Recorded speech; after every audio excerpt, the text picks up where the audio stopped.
성경 사본을 통해서 성경에 대한 우리의 시각과 사고를 확장해 볼 수 있는 시간이죠. CBS 아카데미 숲 민경식 교수의 우리의 신앙을 다져주는 사본학 이야기 세 번째 시간입니다. 오늘도 사본학을 좀 쉽게 친절하게 풀어주실 우리 민경식 교수님 모셨습니다. 안녕하세요. 네, 안녕하세요. 반갑습니다. 그리고 오늘도 함께 공부할 우리 박인영 씨, 박수진 씨 나오셨어요. 어서 오십시오. 네, 안녕하세요. 네. 자, 세 번째 시간인데요. 교수님, 오늘 우리 주제가 뭔가요? 예, 오늘의 주제는요, 성경에 원본이 없다고 하는데, 네. 그러면 우리가 원문을 어떻게 재구성하느냐? 원문을 재구성할 때 그 방법이 뭐냐 도대체? 어떤 원칙이 있느냐? 네. 거기에 대해서 저희가 네. 얘기를 나누려고 합니다. 그런데 그 전에요, 시청자 질문이 하나 들어왔습니다. 네. 열등한 사본에 대해서 누군가가 질문을 하셨어요. 네. 열등한 사본에 대해서 한번 설명해 주시면 좋겠습니다. 상대적으로 최근 사본이 꼭 열등한 사본이 아니고 오래됐다고 꼭 더 신뢰할 만한 것도 아니다 라는 말씀을 하셨는데 그게 무슨 뜻입니까? 여러분 우리 어렸을 때 이런 게임 분명히 하셨을 거예요. 앞사람이 뒷사람한테 귓속말로 뭔가 얘기해주면은 전달해서 하죠. 네. 많이 하죠, 우리. 쭉 가다 보면은 마지막에 어떻게 됩니까? 완전히 엉뚱한 얘기. 엉뚱한 네.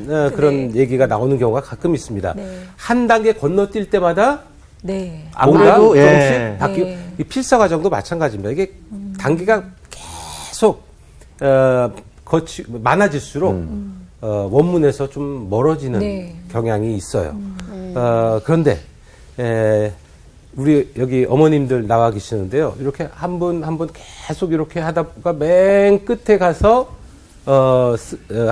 들으신 분의 말씀은 완전히 처음 하신 분과는 다를 수 있는데 네. 경우에 따라서는요. 맨 끝에 계신 분이요. 맨 첫 사람에게 바로 듣는 경우는 상당히 드물지. 정확한 워딩을 그대로 갖고 있겠죠. 네. 사본도 마찬가지입니다. 3세기 것이 2세기를 필사할 수도 있지만 10세기 것이 바로 9세기를 필사할 8세기 사본을 필사할 수도 있고 또 그 대본으로 2세기 거를 필사하는 경우도 있을 수 있습니다. 그렇게 되면은 10세기에 필사된 후대의 사본이지만 거기에 실린 본문은 상대적으로 정확할 수 있겠네요. 정확할 수 있기 때문에 나중에 기록되었다고 해서 반드시 열등한 그런 본문을 가지고 있는 것은 아닙니다. 네. 거기에 대해서는요, 저희가 소문자 사본 아마 4강 다음 주 네. 쯤 해서 좀 더 제가 설명을 하도록 하겠습니다. 야, 우리 시청자분들이 이렇게 질문하면은 친절하게 또 해석해 네. 주시는 건가요? 풀어주시고? 예, 얼마든지 네. 질문 주십시오. 네. 예. 지난 시간에 저희가 파피루스 37번 사본까지 봤는데요. 그 37번 사본이 어떤 거였냐면은, 말하였다. 그래서 다음 말하였다를 이렇게 맞아요. 건너뛰고. 예, 그래서 그 사이에 있던 것들이 싹 빠져버린 그 케이스를 지난주에 마지막으로 저희가 봤는데 이런 식으로 실수들이 일어납니다. 그러니까 이런 이문들은요, 이 이문이라고 하는 것은 다른 읽기, 이런 잘못된 이런 실수들, 이런 것들은 굉장히 빈번하게 그렇게 일어나는데 거의 다가 고의적이지 않아요. 무의식적으로 일어나는 것들이 거의 대부분입니다. 근데 아주 가끔 고의적으로 변개하는 경우도 있습니다. 어떤 목적을 가지고. 예. 근데 그거는 특별히 어떤 교리적으로 이거는 부당하기 때문에 이렇게 바꾸는 경우는 또 그것도 굉장히 아주 드물고요. 오히려 고의적인 변개라 하더라도 스타일이 문장이 이거는 깔끔하지 않은데 이게 좀 더 깔끔하지 않냐. 아니면 또 문맥에 맞지 않는 듯한 그러한 본문을 문맥에 맞게끔 바꾸는 그런 고의적인 변개들이 있는데 그거는 굉장히 제한적이고요. 거의 모든 이문들은 실수로 어떤 고의성 없이 일어나는 것들이 거의 대부분이다. 재밌는 또 실수가 하나 있어요. 이건 또 소문자 사본인데 이게 두 단으로 되어 있는 사본입니다. 네. 단 아시죠? 한 페이지에 이렇게 두 단으로 되어 있는 요 사본을 좀 큰 사본이었는데 요거를 한 단 좀 작은 용지에다가 베낀 거예요. 근데 이 베낀 사람이 완전히 까막 눈이었어요. 그래서 두 단을 이렇게 베끼고 이렇게 가야 되는데 얘가 이렇게 그냥 베껴버렸어요. 아이고. 근데 그게 누가복음에 나오는 예수님의 족보를 네. 베끼는데요. 이게 예수님부터 해가지고 쭉 해가지고 맨 마지막에 하나님까지 올라가야 되는데 이게 하나님이 중간에 껴있어요. 야, 족보 네. 꼬였네. 야, 진짜. 네, 그런 경우도 있습니다. 그래서 별의별 이런 실수들이 많은데 한번 또 어떤 실수가 있는지 한번 살펴보도록 하겠습니다. 지난주에 보았던 파피루스 사본들 조금 더 살펴보도록 할게요. 네. 지난주에 제가 요거를 설명하려다가 네. 간뒀는데 요거는 좀 이따가 강의 후반부에 다시 설명을 하도록 하겠습니다. 이런 그 초기에 20세기 들어오면서 굉장히 많은 2세기, 3세기의 사본들이 발견이 됩니다. 네. 19세기까지만 하더라도 우리는 2세기, 3세기 사본을 더 이상 가지고 있지 않다. 다 잃어버렸다. 가장 오래된 사본은 4세기의 사본이다라고 생각해 왔는데 이 완전 19세기 완전 말 1896년, 97년 고해 겨울에 처음으로 3세기 사본이 발견이 되고요. 네. 그 이후로도 20세기에 지속적으로 2세기, 3세기 사본들이 발견이 되면서 야, 드디어 우리가 2세기 사본, 3세기 사본, 굉장히 오래된 그런 사본들을 우리가 갖게 됐다. 네. 라고 하면서 이제 옥스링쿠스 파피루스에 굉장히 관심을 많이 쏟았습니다. 네. 그런데 이 옥스링쿠스 파피루스의 한계가 뭐냐. 관심을 굉장히 많이 쏟았는데 연구하려고 봤더니 이게 한계가 너무 많아요. 일단은 다들 파편입니다. 네. 제대로 된 이런 책이 아니라 네. 이런 책 형태가 아니라 요 달랑 낱장 하나만 발견되는. 왜 그러겠습니까? 쓰레기더미. 책은 쓰레기더미에서 발견됐다고 그랬잖아요. 책은 굉장히 비싼 겁니다. 그 당시에 이거 노동자들의 10년치 월급이라고 했던 거 기억나세요? 네. 이거 한 장 찢어지면은 책 버립니까? 아니요. 절대, 이거, 갑오예요, 갑오. 절대로 버릴 수 없어요. 그렇죠. 그렇기 때문에 거기서는 책은 발견되지 않았어요. 네. 단장, 이렇게 훼손된 낫장들, 그런 것들만, 발견되기 때문에 이, 파피루스 사본들은 신약 성경 전체를 커버하지 못합니다. 네. 그런 한계. 또 너무 작기 때문에 이 본문의 특징이 뭐냐를 연구하기도 어려웠어요. 그래서 그런 한계에 부딪혀서 1920년대 좀 이렇게 시들해졌다가 파피루스 연구가 그러다가 1930년대에 다시 한번 부흥기를 맞게 됩니다. 네. 체스터 비티라고 하는 분이 있었는데요. 이분이 이집트 상인에게서요 상당량의 이런 파피루스를 취득을 합니다. 네. 네.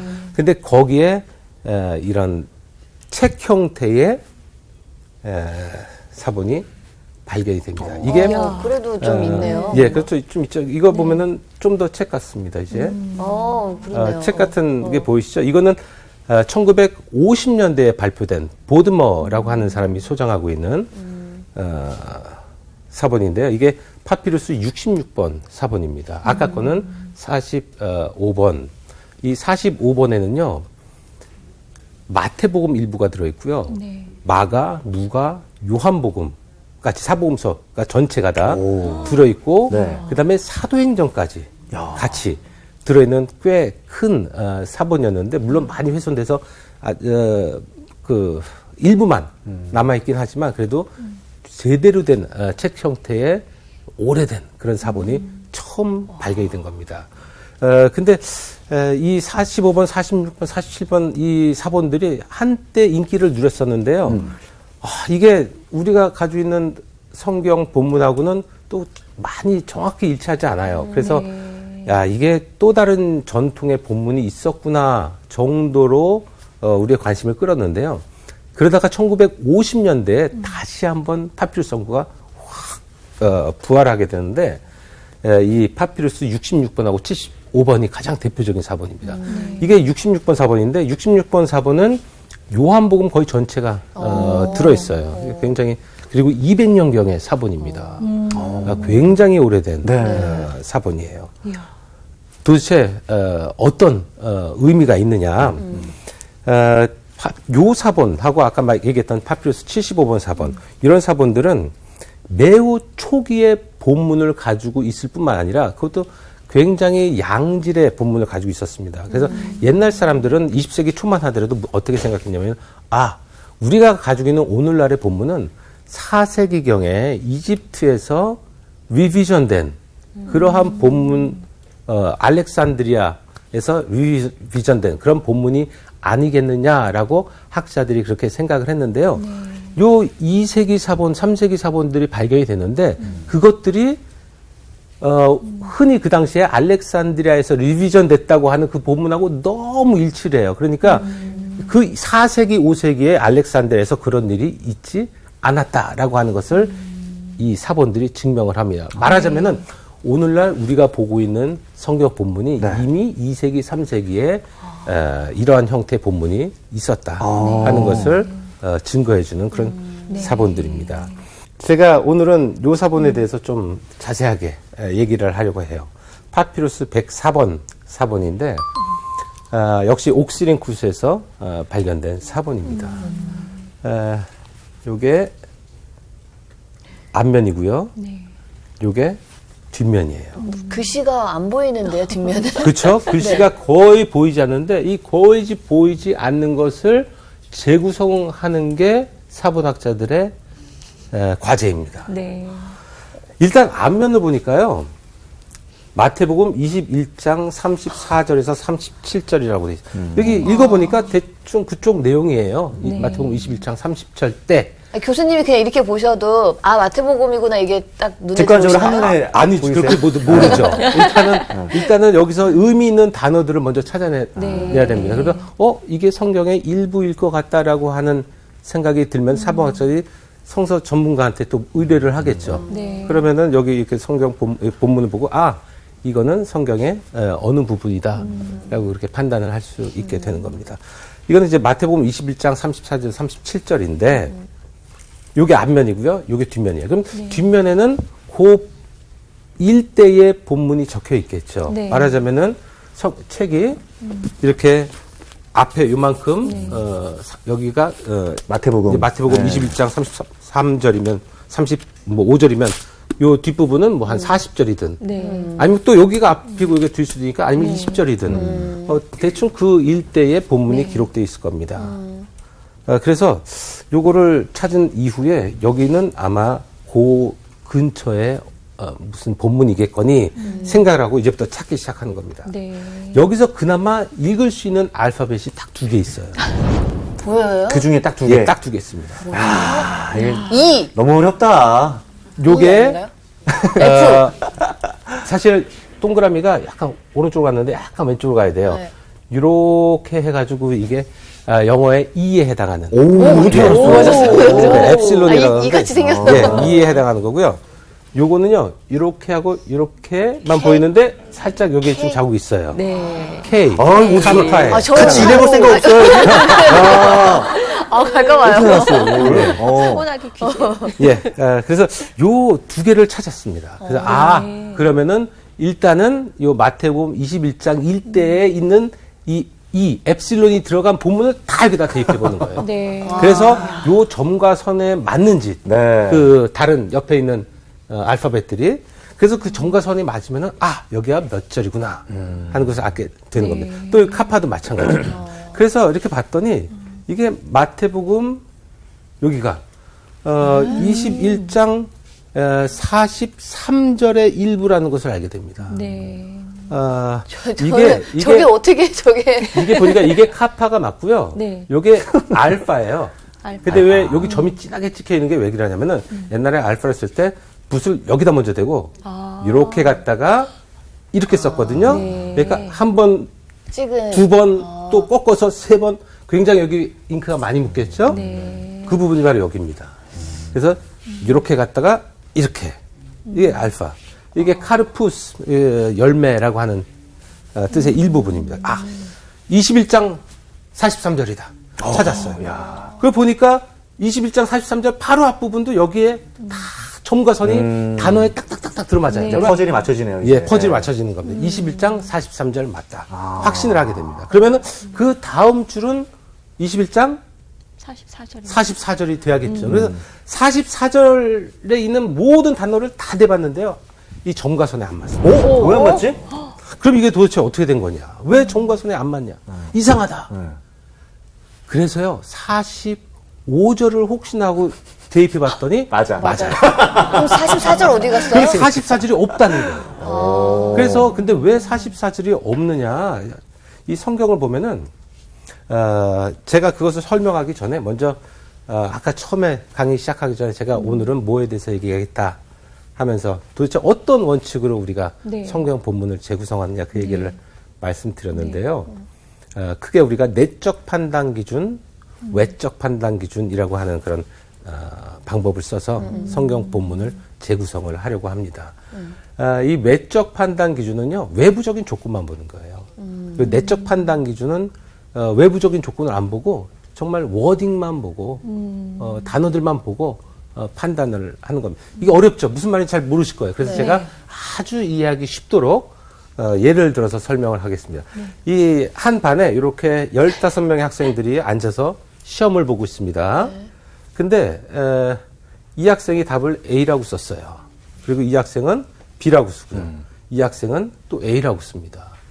그리고 나머지가 다 B라고 썼어요. 그리고 마지막 학생이 C라고. 생뚱맞게 C네요. 네, C라고 썼습니다.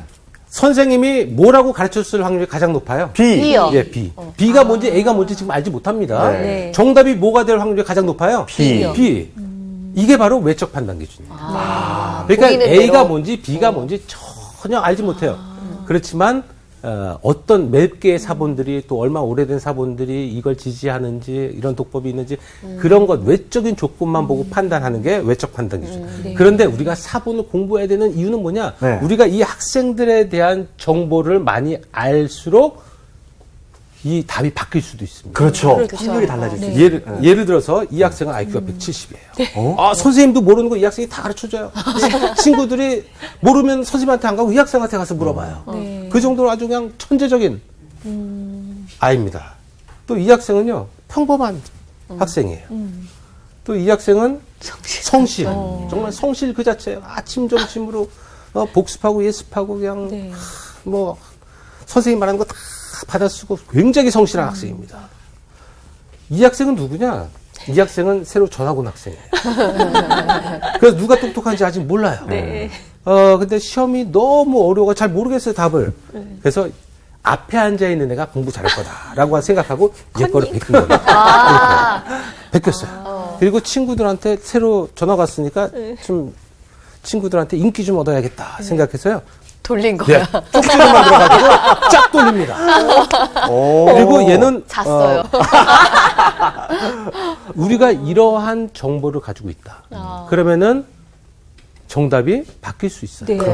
A가 정답이겠어요? 여러분이 시험 본다면 뭐를 쓰시겠습니까? A라고 쓸 A요. 것 같아요. A라고 쓰고 싶을 거예요. 왜냐면은 얘 정말 공부 잘하는 애들이 다 A를 썼거든요. 네. 그리고 얘는 보니까 얘가 다 이렇게 만들어가지고 쭉 퍼뜨려. 아, 망했네, B는. 예. 그러니까 이게 바로 사본을 공부해야 되는 이유예요. 사본 가운데는 이런 사본도 있고요. 이런 사본도 있고, 뭐 이런 사본도 있고요. 굉장히 다양한 사본이 있습니다. 그래서 똑같이, 2,000개가 이렇게 돼 있고, 100개가 이렇게 돼 있다. 그래서 무조건 2,000개가 맞는 거다라고 얘기할 수 없는 이유가, 이 사본의 역사를 공부하면은 알게 되는데요. 너무 비유가 재밌으세요. 확 와닿았어요. 이게 외적 판단 기준입니다. 그럼 내적 판단 기준은 뭐냐? 얘가 뭘 썼는지 얘가 뭘 썼는지 그거는 모르고. 고려하지 않습니다.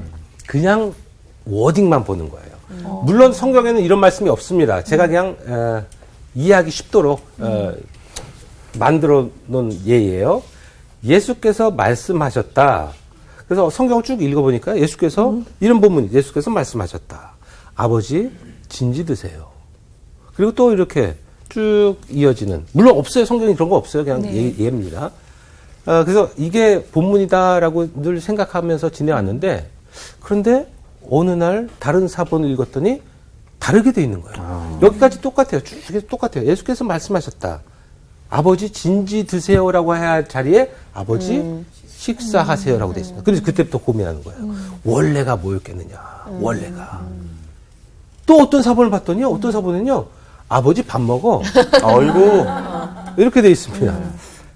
이 가운데 어느 것 하나가 원문이겠죠. 그리고 나머지 두 개는 그 원문에서 파생된 그러한 독법, 읽기라고 우리가 평가할 수 있는데 여기서 뭐가 원문에 가장 가까울까? 여러분 어떻게 생각하세요? 1번, 2번, 3번.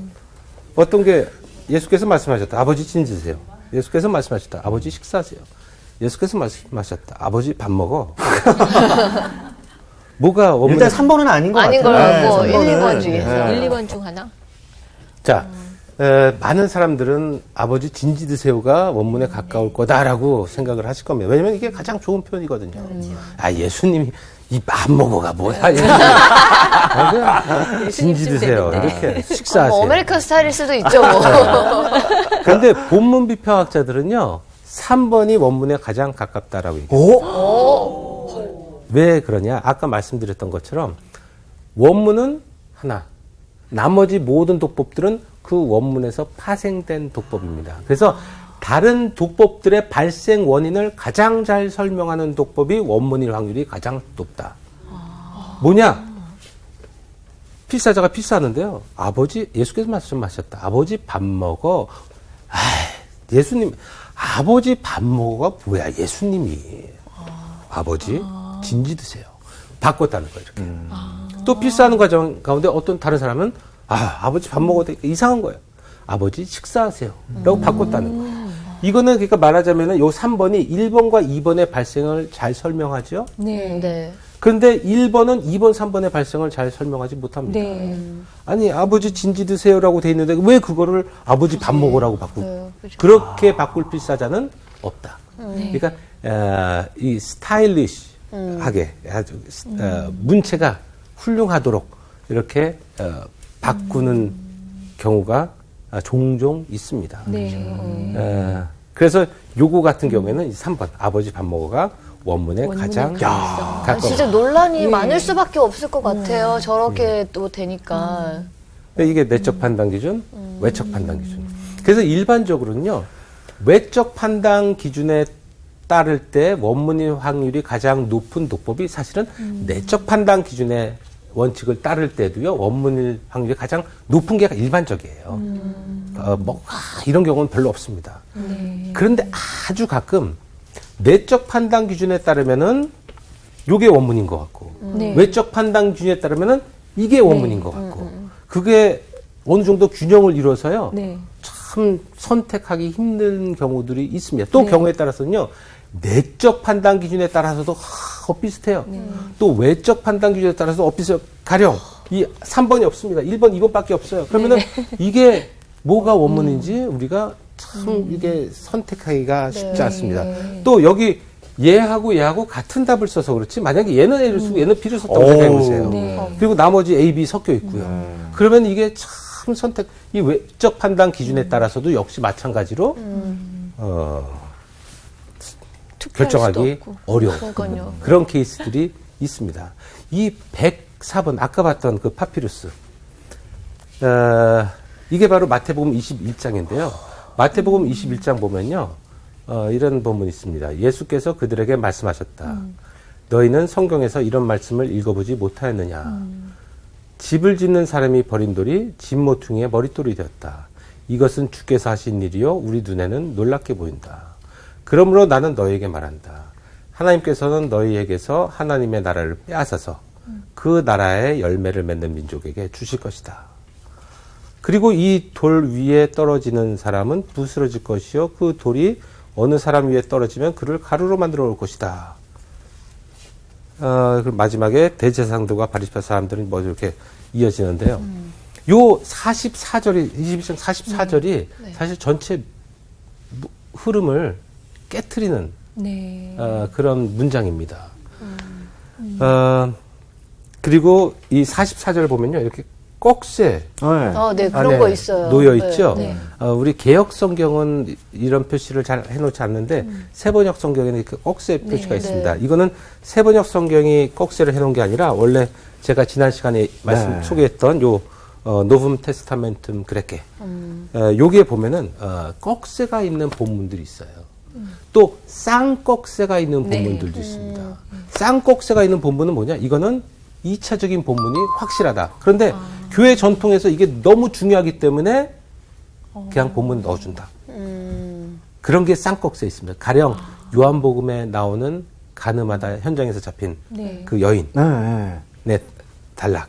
그런 거는 쌍꺽쇠 안에 놓여 있는 본문입니다. 우리가 지금 보고 있는 성경에도 쌍꺽쇠가 이렇게 나와 있어요?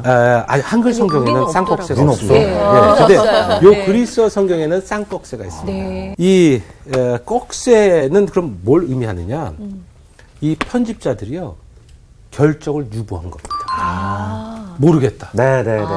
문맥에는 좀 안 맞는 것 같긴 한데 약간 이게 들어가 있으니까 내 판단으로 어렵다?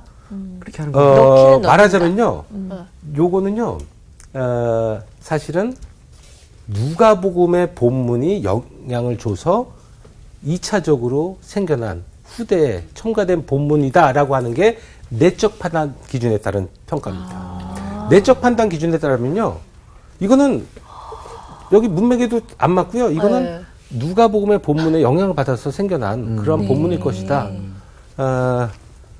같은데 그런 것 같은데 외적 판단 기준에 따르면요, 21장 44절이 있어야 돼요. 대다수의 사본들의 21장 44절이 있습니다. 네. 고대 사본들도 거의 20장 44절이 없는 것들이 몇 개 있어요. 그렇지만 고대 훌륭하다고 하는 그런 사본들에는 21장 44절이 다 있어요. 근데 내적 판단 기준에 따르면은 이거 보니까 이건 분명히 이 누가에서 영향받아가지고 생겨난 본문인데 이런 게 왜 생기냐면요. 한번 보세요. 여러분 성경 필사하다가 한 줄을 빼먹었어요. 네. 아니면은 뭐 한 구를 빼먹었어요. 이미 볼펜으로 다 썼어요. 네. 너무 다시 쓰기 힘들어요. 그러면 어떡합니까? 그 옆에다가 이렇게 표시하고. 저기 써있네요. 쓰는 경우가 있습니다. 네. 또 요거를 본인이 직접 쓰는 경우도 있는데 후대 사람들이 읽어보고 빠졌네. 뭐 빠졌네. 얘가 잘못 필사했네. 얘가 잘못 썼네. 그래가지고 첨가하는 경우도 있습니다. 그럼 다음 사람이 이거를 필사할 때는 어떻게 하겠어요? 넣어서 요렇게 필사하게 그렇죠. 네. 그렇죠. 넣어서 해야죠. 이거 네. 그대로 옆에 이렇게 할 사람은 없습니다. 네. 넣어서. 그런데 요런 본분만 하는 게 아니라 어떤 경우에는요. 그 옆에다가 주석을 쓰는 경우가 있어요. 따로. 예, 설명을 쓰는 경우도 있고. 그것을 본문에 넣어서 필사하는 경우도 있습니다. 필사자가. 또 어떤 경우는 마태복음이면 누가복음에 비슷한 단락, 비슷한 구절들이 있는데 그거를 또 참고로 써놓는 경우도 있어요. 여러분 성경에다가 성경에 그렇게 메모하는 돼 있잖아요. 사람들 있죠? 네. 이렇게 뭐 마태복음에는 누가복음에 비슷한 구절이 있으면 이렇게 메모해놓고 하는 그런 것들. 이런 것들을 메모를 해놨는데 그 다음 필사자가 그걸 베낄 때 같이. 요거를 집어넣어서 필사하는 경우가 생깁니다. 이게 바로 그런 케이스예요. 멋있는 말이거든요. 그 돌 위에 떨어진 사람은 누구든지 부스러질 것이래요. 그 돌이 어느 사람 위에 떨어지면 그를 가루로 만들어 놓을 것이다. 너무 멋있는 말입니다. 이게 아까워요. 이거 멋있는 말인데 이거 아까우니까 거기 나왔다. 집어넣는 거예요. 근데 사실은 여기에 집어넣어야지 이게 그쵸, 진모퉁이의 머릿돌이 되었다. 그리고 이 돌 위에 떨어지는 사람은 네. 부스러질 것. 여기에 들어가야지 이제 문맥이 맞을 텐데 여기다 안 들어가고 어쨌든 여기다가 이렇게 삽입을 하게 된 것이다라고 학자들은 판단을 한 겁니다. 그러니까 이 케이스는 내적 판단 기준에 따르면은 21장 44절이 없어야 되고 외적 판단 기준에 따르면은 21장 44절이 있어야 되고 그러니까 이거는 이러지도 못하고 저러지도 못하고 굉장히 고민하다가 학자들이요, 편집자들이 최종적으로 우리는 모르겠다. 우리는 판단을 유보한다. 후학들아, 너희들이 연구해서 판단해봐라. 그런 것들을 이제 꺽쇠 안에 꺽쇠에다가. 떴습니다. 근데 이런 꺽쇠 안에 놓인 본문들이 상당히 많아요.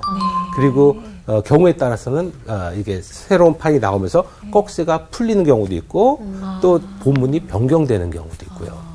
이렇게 내적 판단 기준, 외적 판단 기준에 따라서 이렇게 본문을 결정하게 되는데 이거 같은 경우는 이제 꺽쇠 안에 놓여 있었는데 이 꺽쇠에 묶어놓은 결정적인 이유가 뭐냐면은 이것을 지지하는 초기에 오래된 사본이 없었기 때문이에요. 네. 내적 판단 기준에 따르면은 이거는 없어야 될 본문인데 성경 본문에 여기 빠져야 될 건데 근데 우리가 빼지 못한 거는 아까 얘기했던 IQ 170짜리 네. 성실한 애 이런 애들이 다 이거를 가지고 있는 겁니다. 네. 그래서 정말 오래된 좋은 사본들 가운데 이게 없는 게 없는 거예요. 네.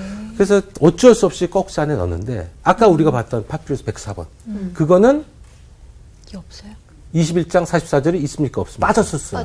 빠졌었잖아요. 그러니까 이게 200년경에서 그러네. 그리고 앞부분을 연구를 해봤더니 이 앞부분은 본문이 다 깨끗하게 볼 수가 있는 본문이었잖아요. 앞부분에는 굉장히 훌륭한 본문이 적혀 있습니다. 그 정도의 작은 분량이라도 사실은 이 사본을 평가할 수 있을 만한 그런 이문들이 발견되기 마련이에요. 근데 아까 봤던 파피루스 104번의 앞면은요, 이문이 하나도 없어요. 말하자면은 이 파피루스 104번은 굉장히 훌륭한 네. 본문을 아주 꼼꼼한 필사자가 필사했다. 네. 그래서 이 파피루스 104번 같은 경우는요, 아주 훌륭한 본문을 가지고 있는 네. 그러한 사본으로 평가를 받았어요. 적어도 앞부분은. 네. 그럼 앞부분이 그러한 본문이라면 뒷부분 역시 그럴 가능성이. 굉장히 좋은 본문을 가지고 있는 사본일 것이다. 그런데 그 좋은 본문을 가지고 있는 사본으로 평가되는 그 파피루스 104번의 21장 44절이 없다. 빠져있다. 네.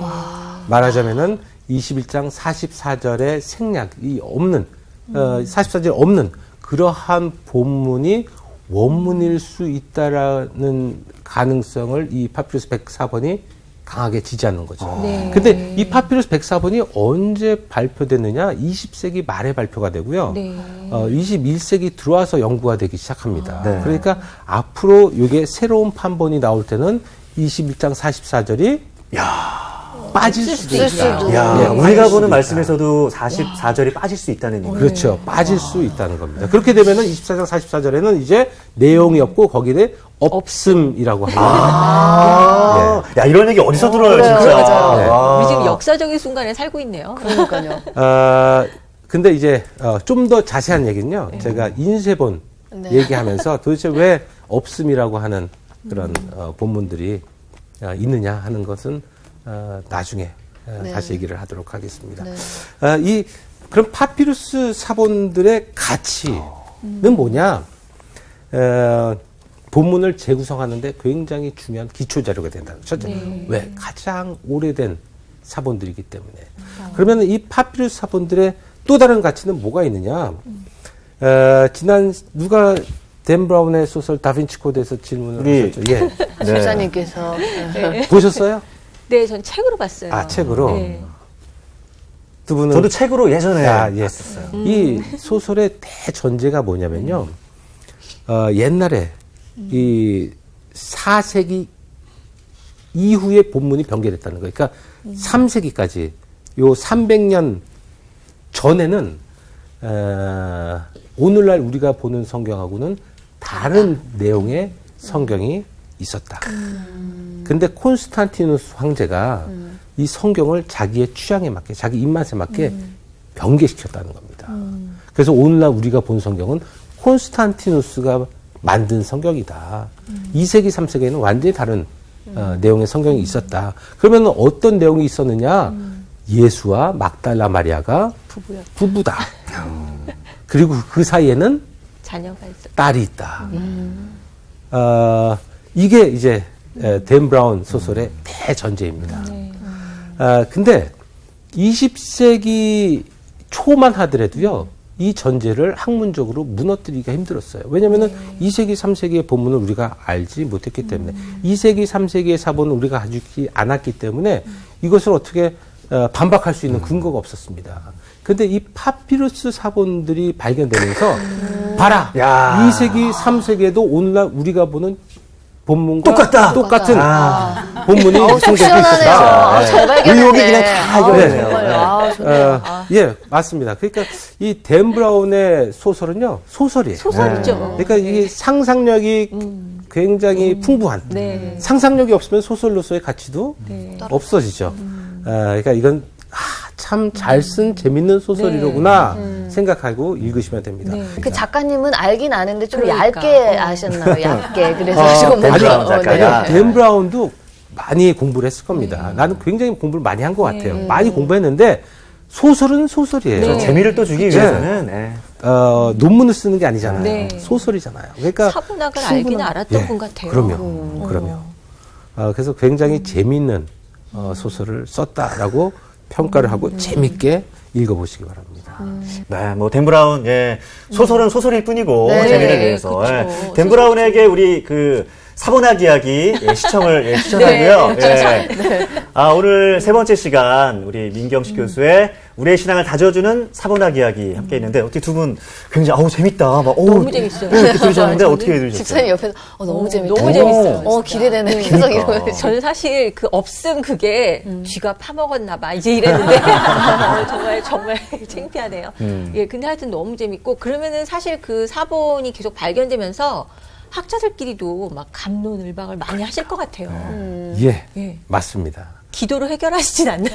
예, 기도로 해결이 안 되는 부분도 살다 보면은 많은데 그 중에 하나도 이 사본학자들 또 본문 비평학자들이 굉장히 열심인 사람들이 굉장히 많아요. 네. 제가 다음 시간에 소개할 티쉔도르프라는 사람도 정말 평생을 이 하나님의 말씀을 이 원문을 찾기 위해서 노력하고 헌신했던 그런 분인데 오늘날까지도 이 본문 비평학자들이요 도대체 이게 맞느냐 저게 맞느냐 굉장히 많이 학문적으로 논쟁을 합니다. 그리고 지금도 여전히 새로운 사본들이 계속 발견되고 있고 더군다나 그것들이 2세기, 3세기에 굉장히 오래된 고대 사본들이고 하다 보니까요. 본문이 변경될 수 있는 여지가 늘 열려 있는 거죠. 맞아요. 그래서 새로운 이게 지금 28판까지 나왔는데 29판이 나올 거고 30판이 나올 거고 계속 새로운 판이 나오면서 본문이 계속 조금씩 바뀔 수도 있습니다. 근데 성경의 본문이 바뀌었다고 해서 우리가 너무 좌절할 필요 없어요. 왜냐하면 이거는 우리가 지금 원문을 향해 한 발짝 한 발짝 더 가까이 나아가는 과정이기 때문에 우리는 원문을 잃어버렸지만 원문을 잃어버렸다고 통탄하고 슬퍼하고 넉넉히 있을 수는 없잖아요. 그 잃어버린 본문을 되찾기 위해서 많은 학자들이 노력하고 있고요. 그 노력의 결과에 따라서 한 발짝 더 원문에 가까운 본문을 우리가 재구성 해 나간다. 그러면서 자꾸만 새로운 판본의 성경이 나오게 되는 겁니다. 맞아요. 진짜 교수님 강의를 들으면서 이 성경을 내가 어떻게 받아들여야 되지? 좀 이런 의문이 계속 생기고는 있어요. 근데 스스로 제가 되뇌이는 게, 이 강의가 끝날 때쯤이면 그래도 뭔가 저에게 성경에 대한 믿음이 좀 이렇게 좀 나열되지 않을까? 맞아요. 이렇게 정리되지 않을까라는 생각을 하면서 오늘 아까 이렇게 막 줄쳐가면서 말씀을 하셨잖아요. 저는 갑자기 그 생각이 들었어요. 이런 얘기 해도 되는지 모르겠지만 이런 거 좋아해. 그래야 돼요? 해줘요. 뭔데? 성경의 오타쿠 같다라는 좀 생각을 좀 했어요.